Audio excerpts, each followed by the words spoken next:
लारजी का जो बांध है, उस बांध में एक रास्ता बीच में से ऐसा नीचे जाने का है और वहाँ वो बच्चे पानी में नहाने के लिए चले गए थे और नहाने के बाद वहाँ नहाते हुए तीसरे लड़के ने उनको साथ में देखा था जाते हुए, लेकिन उसको उन्होंने कहा कि हम आ रहे हैं, आप चलिए। और इस के पश्चात वो बच्चे जब नहीं आ पाए तो शंका और शोर पड़ा इस बात को लेकर कि बच्चे शायद पानी में डूब गए। पिछले कल से 2 बजे के बाद प्रयत्न किया गया। मैंने डिप्टी कमिश्नर मंडी, डिप्टी कमिश्नर कुल्लू के दोनों के साथ बातचीत की और लेकिन कोई इस बारे में जो है वो रेस्क्यू ऑपरेशन के लिए जो प्रयत्न किया गया उसमें सफलता हासिल नहीं हो पाई। आज सुबह जो है रेस्क्यू ऑपरेशन जो है दोबारा वहाँ पर रिस्टोर किया गया, फिर दोनों बच्चों का शव प्राप्त हुआ है। आज सुबह डूबने से उनकी दुखद मृत्यु हुई है। मैं परिवार के प्रति भी संवेदना व्यक्त करता हूं। लेकिन अध्यक्ष महोदय, मैं इस सारे विषय को इसलिए यहाँ पर लाने का, जो आपके ध्यान में लाने का विषय ये है कि अब गर्मी का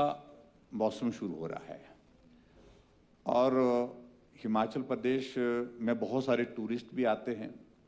और टूरिस्ट के साथ साथ में ऐसे हमारे हिमाचल प्रदेश में बहुत जगह ऐसे हैं जहां बच्चे या लोग आते जाते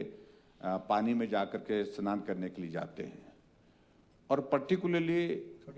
खास तौर से जहां बड़ा आकर्षण का केंद्र जो पानी बनता है, साफ सुथरा पानी दिखता है, अच्छा पानी दिखता है, तो वहां के लिए रास्ता ढूंढते हैं। इन बच्चों की कहानी भी उसी तरह से है, क्योंकि जहां वो पानी में गए वो बहुत एक ऐसी जगह है जो हमारे मंडी और कुल्लू विधानसभा क्षेत्र का जंक्शन है और उसमें एक छोटा सा रास्ता, हालांकि चलने का रास्ता ज़्यादा नहीं है, लेकिन वहाँ वो अट्रैक्ट करता है लोगों को अपनी ओर। साफ पानी, नीला पानी, और उसमें नहाने के लिए उनका मन करता है और पहले भी ऐसे लोग जाते हैं और ऐसी घटनाएं होती हैं। मैं चाहूँगा कि पर्टिकुलरली जो हमारा ये मनाली का इलाका है और उसमें ब्यास के नदी के किनारे पंडो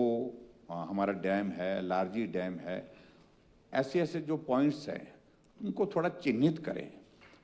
करें तो वहाँ टूरिस्ट दूर से देखे, लेकिन टूरिस्ट पानी में जाने से उसको कैसे रोका जा सकता है, उन रास्तों को कैसे हम थोड़ा बंद कर सकते हैं, रास्तों को रोक करके वहाँ कोई ऐसा ना कोई सीधा वो पानी की अट्रैक्शन में उस भाव में वहाँ पर चला गया और उसके बाद इस प्रकार की घटना हो। मैं यही चाहूँगा सरकार से कि भी इस प्रकार से कुछ कदम उठाने की आवश्यकता है। और ये मैं ब्यास नदी का तो मैं जिक्र इसलिए कर रहा हूँ कि यहाँ ये घटनाएं बहुत ज़्यादा होती हैं। टूरिस्ट भी बहुत ज़्यादा संख्या में ऐसे जगह चले जाते हैं जिसके कारण